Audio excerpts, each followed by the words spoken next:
In this video, we are talking about 4 breakouts and 4 sleepers in week 3 of fantasy football. But before we get into it, make sure you like the video and subscribe to the channel. Starting with the breakouts, at number 4, it's Tank Dell. He's been very disappointing so far this season. That's very fair to say. Wide receiver 73 in fantasy points. But here's the positive. Dell is always on the field. I don't think this really has to deal with Stephon Diggs being on the roster, honestly, because through 2 weeks, Dell has an 86% route participation. He's run 66 routes of 77 CJ Stroud dropbacks. He has a 14.4 ADOT, which is 16th among wide receivers. And if you look at the last 2 games, he really missed out on 2 big plays. If he hits on those, then the narrative around Tank Dell is completely different. So I prefer betting on talented players, on really good offenses, attached to strong to elite quarterback play, which we know that the Texans have in CJ Stroud. He's an emerging superstar in this league. So Dell is a player that I'd be looking to get on my roster before the big breakout happens, because you can get him for cheap right now and do it before week 3, because I think this is the big breakout game that we've all been waiting for from Dell. At number 3, Khalil Shakir. This one could not be more obvious to me, as Shakir has reeled in every single one of his targets so far this season. He's 8 for 8 for 96 yards and a touchdown, along with a 156.2 passer rating when he is targeted. And he's Buffalo's best option through the air. Like, it's pretty clear, it's pretty evident at this point. He ran 85% of the routes in week 2, which was an upgrade from the 70% in week 1. Like,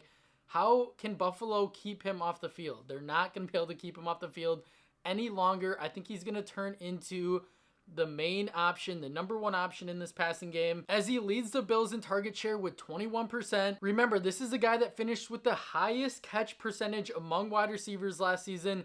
I think Shakir is a budding superstar. I think he's a really good wide receiver, similar to Tank Dell, on a good offense, attached to an elite quarterback. Buffalo didn't have to do much throwing of the football in week 2 against Miami, as it was pretty much a blowout the entire game.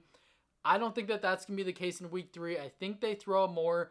Shakir is going to be the focal point in the passing game in week 3.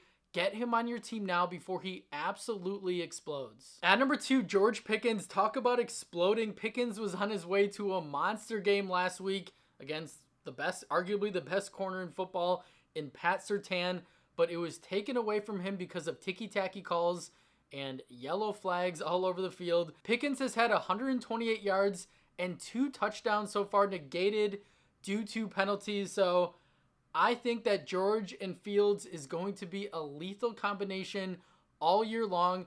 It hasn't hit yet. We haven't seen that big game, but it's coming. It's coming as soon as this week, as Pickens is sporting a 25.6% target share, 53.4% air yard share, 2.78 yards per route run, and a 32.3% first read share. Those are insane advanced metrics that cannot be taken lightly, along with ranking 2nd in separation and 3rd in route win rate. He is an alpha wide receiver in this league, and if you are smart, you are trying to get him on your team desperately this week before Sunday, because that's when he is going to go off. At number 1, Chris Olave. This Saints offense is fun, exciting, creative. It's the best offense that Olave has been in since he came into the league, as it features a ton of pre-snap motion and play action under new offensive coordinator Clint Kubiak, who is probably not going to be an OC for long. He's probably going to be in the head coaching market next year, because he's doing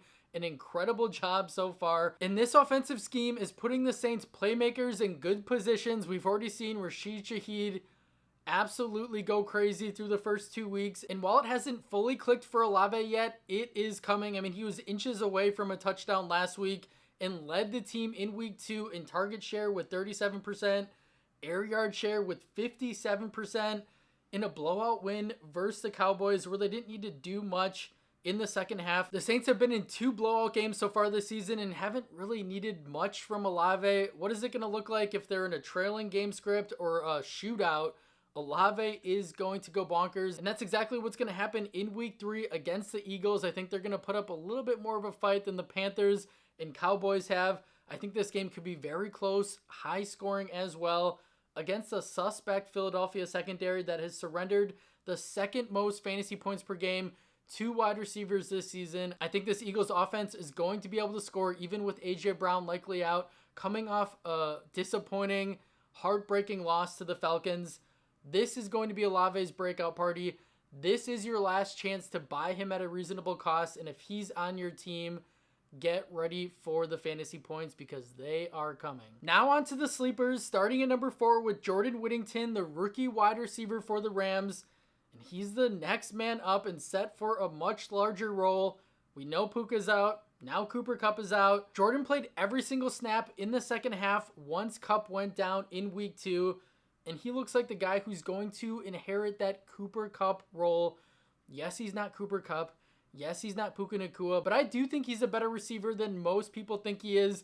And if any head coach is able to scheme up a wide receiver that doesn't have a lot of experience, is a rookie, has a lot of question marks surrounding him, that guy is Sean McVay. And while Jordan's production in college at Texas was minimal, it wasn't great. I mean, he was overshadowed by Xavier Worthy, A.D. Mitchell. Like, he didn't have a ton of great opportunities. And no, you're probably not starting Whittington if you're in an 8 or 10 man league, maybe not even a 12 man league. It depends on how many wide receivers you have to start, how desperate you are, how many injuries you've had to deal with so far through the first 2 weeks. So he is a deeper league flex play at best, but he's an exciting guy that if you don't even start him this week, I would not mind stashing him because what we saw from him in the preseason was encouraging. I mean, he kind of looked like Puka out there. I won't go as far as to say I think he's going to be as good as Puka because Puka broke a bunch of NFL records in year 1, but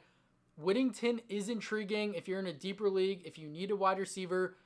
Maybe you don't start him this week, but at least get him on your roster if you do have an open bench spot. At number 3, Carson Steele has been vaulted into the RB1 role on a potent Kansas City offense.